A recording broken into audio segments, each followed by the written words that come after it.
A visa backlog is leaving thousands of international students from India in a state of limbo. There are calls for the federal government to fast-track visas and permits as Indian students are hoping to make it to Canada for the coming fall term.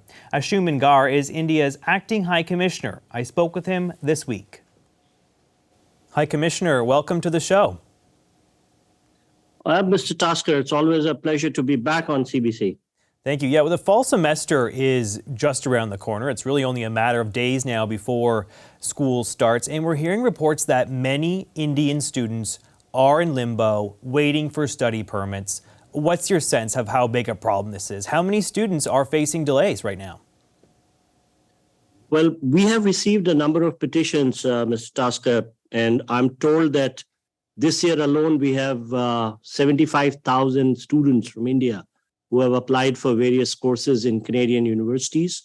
And I believe a number of them, won't have an exact figure of that, but I believe the number runs in thousands, are having trouble getting their visas on time to begin the fall semester.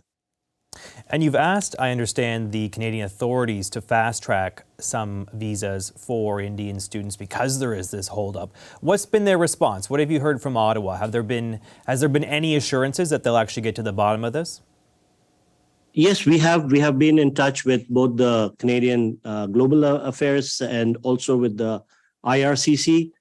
We've been assured by the Canadian government agencies that they are working their best to get this issue resolved, to get the visas sorted out at the earliest, and that this has largely been because of an unprecedented increase in numbers. That's little assurance to the people who are stuck and who have invested a great deal of money in paying for their wards and students to come and study here. But that's the assurance we have got from the Canadian agencies. Yeah, that's what they're telling us as well, that there's been a spike in the number of study permit applications, and that's why there is such a backlog, why they're having trouble working through it. Do you accept that as a reason? Does that make sense to you? Have you seen a massive increase in the number of students coming from India to Canada to study in the last year? Well, there's no doubt about the increase in the numbers, Mr. Tasker. We now have, as per our best estimate, some 230,000 students from India in various post-secondary education institutes in Canada. These are all paying students. They bring in about $4 billion a year to the Canadian system. So what our expectation is that once these numbers have been decided and the universities would have informed the Canadian agencies and authorities that they're going to get so many people from India, the systems could have been put in place to make it easier.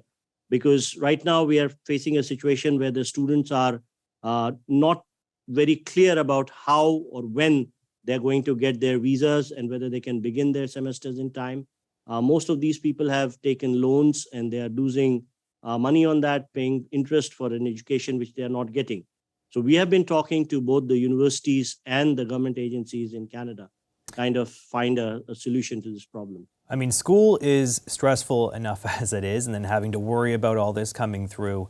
What are you hearing from students, and what are you hearing? You mentioned you were speaking to universities. What are the universities saying? Is there anything they can do to try to accommodate students who have not received their visas or their permits on time? Well, the students are requesting that their visas be expedited and that they get their permits on time to begin the regular classes. Or else a solution be provided in terms of giving them an online course like it was done during the pandemic years, or their admission be deferred to a later part of the year for some other semester. So these are the demands from the students. And the universities, I must say, Canadian universities have responded with great alacrity and great positiveness. I personally have been in touch with the vice chancellors and presidents of almost all the major universities, and I've been assured by almost all of them that they are working to find a solution. They have contingency plans in place. One, they are working with the Canadian agencies, IRCC, to resolve this issue and get the visas issued quickly. But they're also working on contingency plans, students who cannot come, by deferring their semesters to a later date, by allowing online courses in lieu of their actual presence here. And the universities are encouraging the students to get in touch with their nodal persons who are determining the admission to find what is the best alternate path for the students. Okay, thank you so much, High Commissioner. I appreciate your time. Thank you, Mr. Tasker. Hi, I'm Vashi Capellos, host of Power in Politics. See more of our show by subscribing to the CBC News channel or click the link for another video.